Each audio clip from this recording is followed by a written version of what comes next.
That's all about the beauty treatment today. Lisa's had the eyebrows done. You can't see them, can you?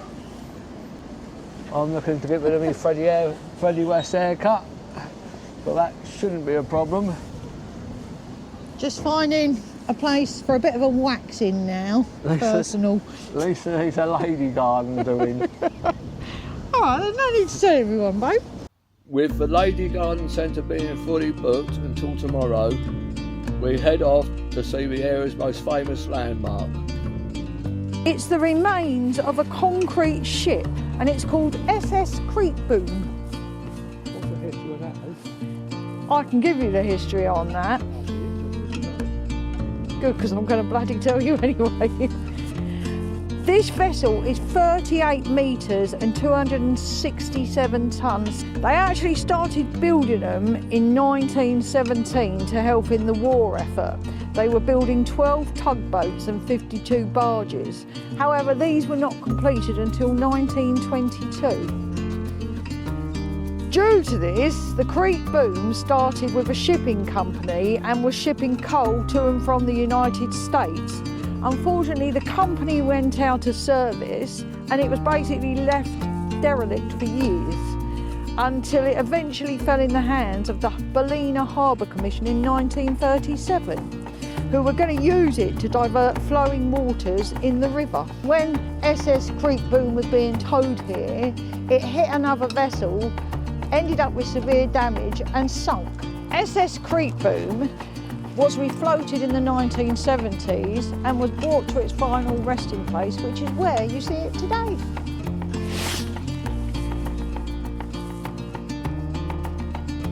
Who knew concrete could float? Good morning, guys.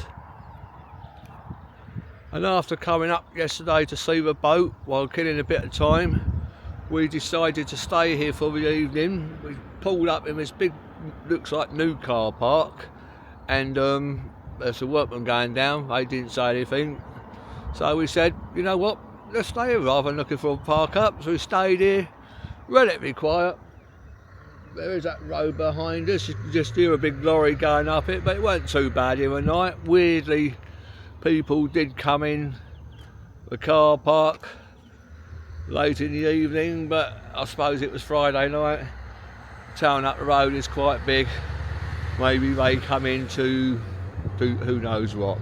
Anyway, we're up sodding early for us on a Saturday, dressed by 8 o'clock. And we're going into town so Lisa can finish her treatment, so to speak. So we're going to go into town early, try and get a parking spot, because we haven't had a lot of luck in this big beast of ours. So yeah, I'll just spin you around, show you where we park. We pulled up closer to the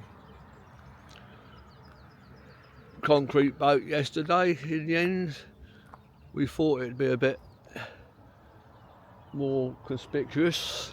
Not a 7 metre, 3 metre high motorhome can be that conspicuous, but we're behind the old Jill's advertising lorries, and nobody gives a damn in Ireland by the looks of it anyway. Where you going to park? Here's Mrs. North, all ready for the day. Come on, babe, it's nearly time for the lady garden tidy up. The lady garden tidy up. God help us all.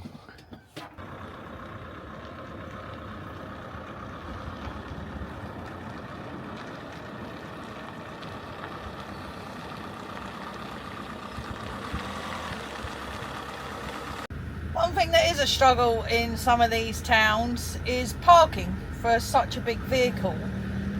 You do have to drive around, hunt on Google, have a look, and it can be a bit of a pain in the backside. It normally takes a lot longer to find the parking than what it actually does walking around the town. But hopefully we will find something soon. High streets always look so much better during the early morning when there's not loads of people, with cars especially about. Oh, we love an early morning. We're just never normally up for an early morning. Well, things we do for the lady garden.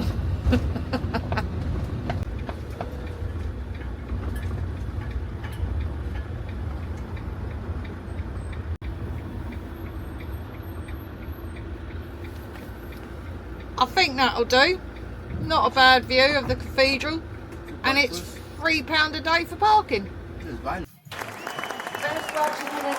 Is it really? Ballina, meaning mouth of the ford in Irish, is situated on the border of County Mayo. A lively little town which has several traditional Irish pubs and eateries. But like most Irish towns, it has a dark history with regards to the Anglo-Irish conflict, which featured gun battles, kidnap and murder. Fortunately, it is now more relaxed, and Jack Charlton, once manager of Ireland's football team, used to have a holiday home there. The most famous feature in the town is the salmon weir. Originally built in the 1600s and operational ever since, has been modernised and is a protected structure and an important part of Ballina's heritage. The Moy fishery is one of the most productive salmon fisheries in Western Europe, making Ballina the salmon capital of Ireland. If you would like to see more of our full-time motorhome adventures, please do consider subscribing. If gardening is an issue for you whilst on the road, leave a comment below. Heading out of Ballina, we have actually come across Rosserk Friary, which is along the banks of the River Moy and was built in 1460. And it's supposed to be one of the finest ruins of a friary in Ireland. Did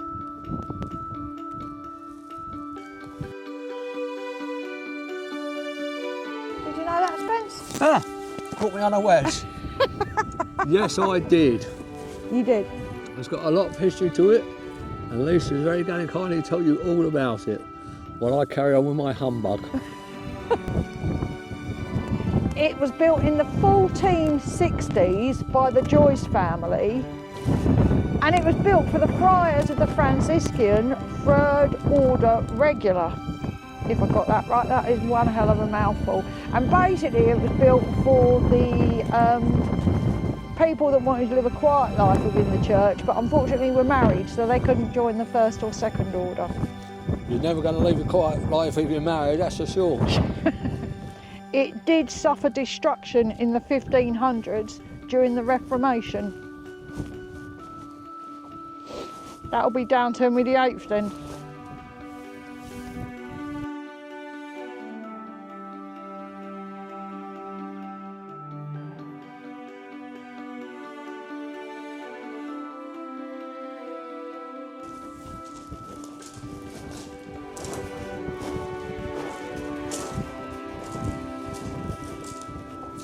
Amazing view.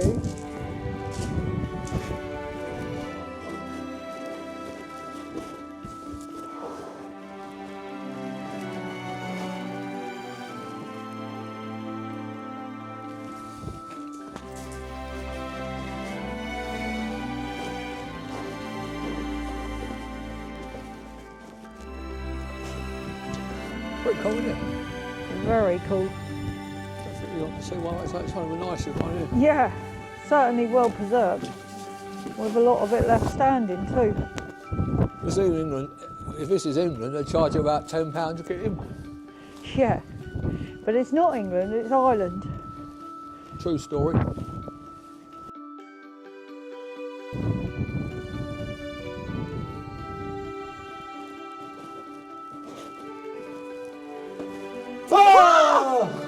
Fuck's sake! Don't swear on camera.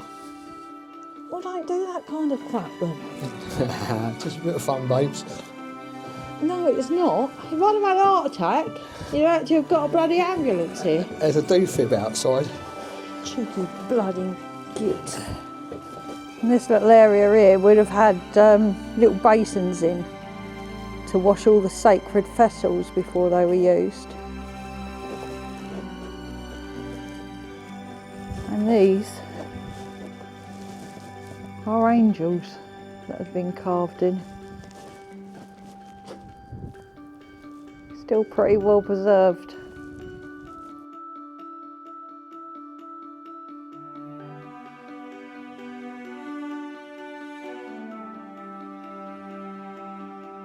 Look at that for lunch, prime bread on the Wild Atlantic Way. And these are our lunchtime views. We've had a hard morning sightseeing, Lucy, haven't we? And doing grown-up things. Yeah. So it's time for a little breather, a little bit of lunch before we go on our merry way. Ravioli? Ravioli, it's more than I expected. I just expected a sandwich, but we'll go with ravi.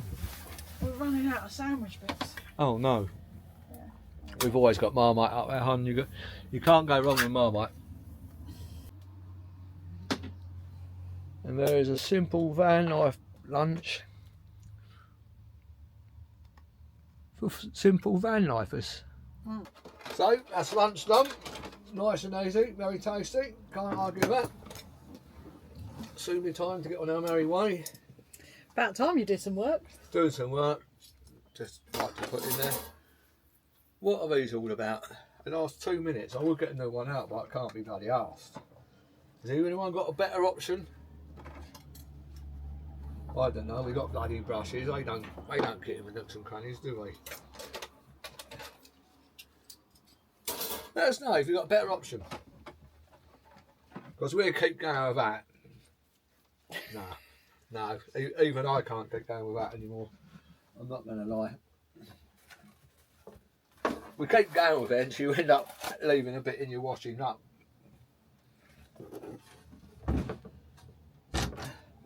And then we think, sod it, sod the expense, let's go for a new one. But yeah, if you've got a better option, let us know in the comments. I guess the best option is don't eat in the van. Which we won't tonight, babe, will we? It's about time he took me out for dinner, to be fair.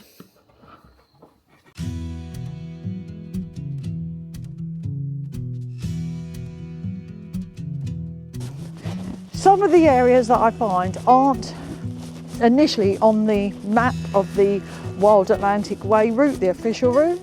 However, these are places that I do find on Google Maps, and to be fair, some of them have been absolutely brilliant, but I can kind of half see why they're not on the route. Could have to be with parking issues, because a lot of these places we've visited, there's hardly any parking whatsoever. You get a few cars down here, there'd be chaos on the small road. Wow, this is huge.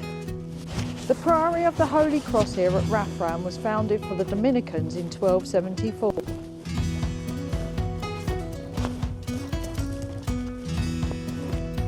Wow.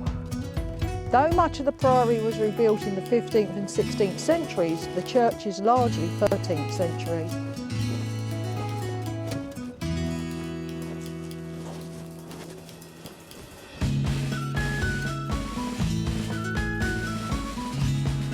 What do you think then, babe? It's very impressive, isn't it? In 1577, after the dissolution of the monasteries by Henry VIII, Rathfran was granted to Thomas Dexter. In 1590, the army of St Richard Bingham, the English governor of Connacht, burnt the priory.